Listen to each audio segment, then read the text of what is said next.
All right, so you clicked on this video because you want to know what the 5 low-cost franchises that have high returns are. So let me run a scenario by you. Scenario number 1 is you have a franchise that has $350,000 in startup cost and it averages $600,000 in sales. Number 2, $250,000 in startup costs, $750,000 in sales on average. Which one do you choose? All right, well, some of you may go, Tariq, that's easy. Of course, I'm going to take scenario number 2. I put in less money to get it started and it averages a higher amount of sales. Duh. But some of you may be thinking a step ahead and you go, well, it depends. What are my profit margins with each of these businesses? Maybe I make $300,000 in profit on this business. Maybe I only make $150,000 of profit in this business. Either way, I have you now thinking in a manner that reduces your risk and increases your opportunity for ROI, return on investment, through an important metric and phrase that most people never think about or haven't really heard about when it comes to buying a franchise. And that is something that I will call your sales to investment ratio. And so we're gonna dive into what the sales to investment ratio is, how it works, what you need to know about it. We're gonna go through that all throughout the rest of this video.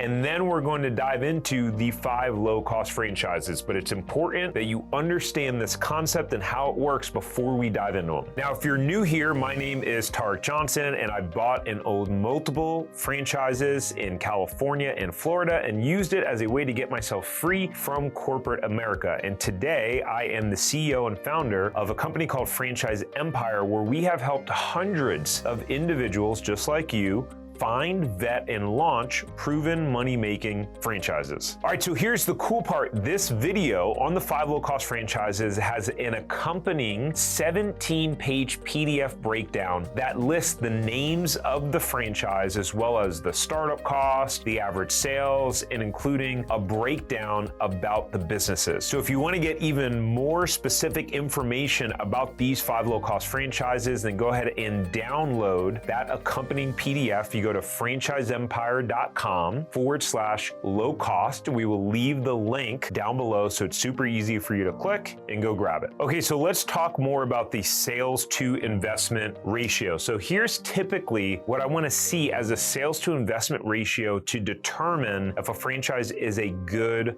financial opportunity at a high level. There's still other due diligence you have to do, but this is just like one of the check boxes of many that you need to do before buying a franchise. So what I like to see for retail franchises, retail meaning that there's a physical location that you have a lease for, right? So this could be food franchises, this could be if you own like a spa, this could be anything with a lease associated to it and a build out that you have to do. Retail, you want to see a 2-to-1 sales to investment ratio. So what does that mean?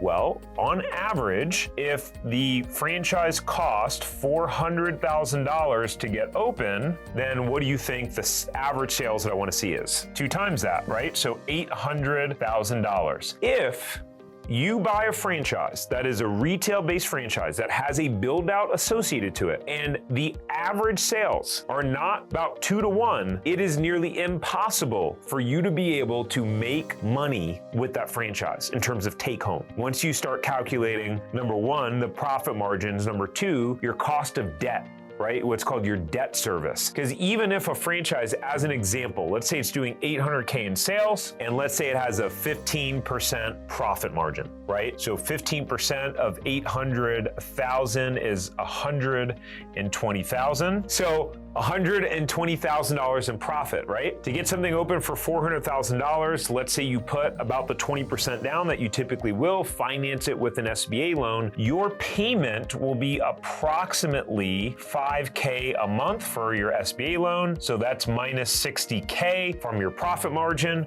which means you're left with $60K in cash flow. And as you know, or maybe you don't know, maybe you have never thought about it, even if your business produces $60K in cash flow, that's not the amount of money that you're taking out of the business. You're not going to pay yourself $60K. Why? Because you have different expenses. You have to float some of those expenses. And so you're probably going to leave at least half of that in the business bank account, which means you're only going to then take out and pay yourself $30K. right? Ideally, you're in a business that's doing more than 15% profit margin, but this is why you have to be at a 2-to-1 sales to investment ratio. We're gonna talk more about profit margins in a minute before we dive into the 5 franchises, so make sure you stick around for that. And by the way, if you're getting value out of this video, if you like this and this type of information, because no one else makes videos like this, then go ahead and hit the like button down below. It helps to show the video to more people. So appreciate it. If you haven't subscribed yet, then what are you waiting for? Let's talk about service. So for service, we usually want to see a 3-to-1 sales to investment ratio, right? So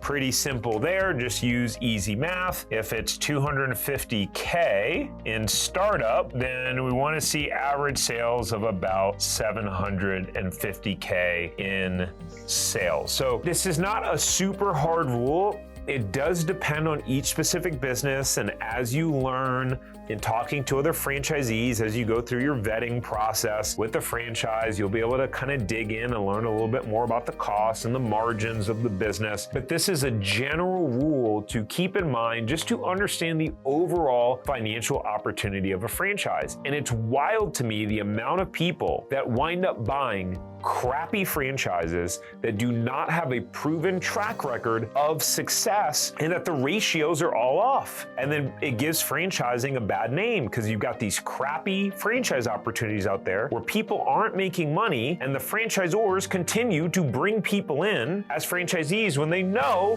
their franchisees are not actually making money because the average is terrible. And that's how it's easy to see what is a good franchise opportunity versus a bad franchise opportunity, is understanding what the average sales is in comparison to the startup cost. Because here's what I can guarantee you, in every franchise system there is, you have your bottom 20%. These people are probably making, this is gonna range from making a little bit of money to losing money. You have your top 20%, they are top performers, and then you have your middle 60. And this is just numbers. This is just statistics, right? You're always gonna have your bottom 20, your top 20, your middle 60. The big question becomes, what are the middle 60 averaging? Because you're always gonna have crappy owners that are lazy, that don't follow the plan, that don't execute the system, and just are not good entrepreneurs. Let me just be very direct about that. A lot of the people that perform the worst are just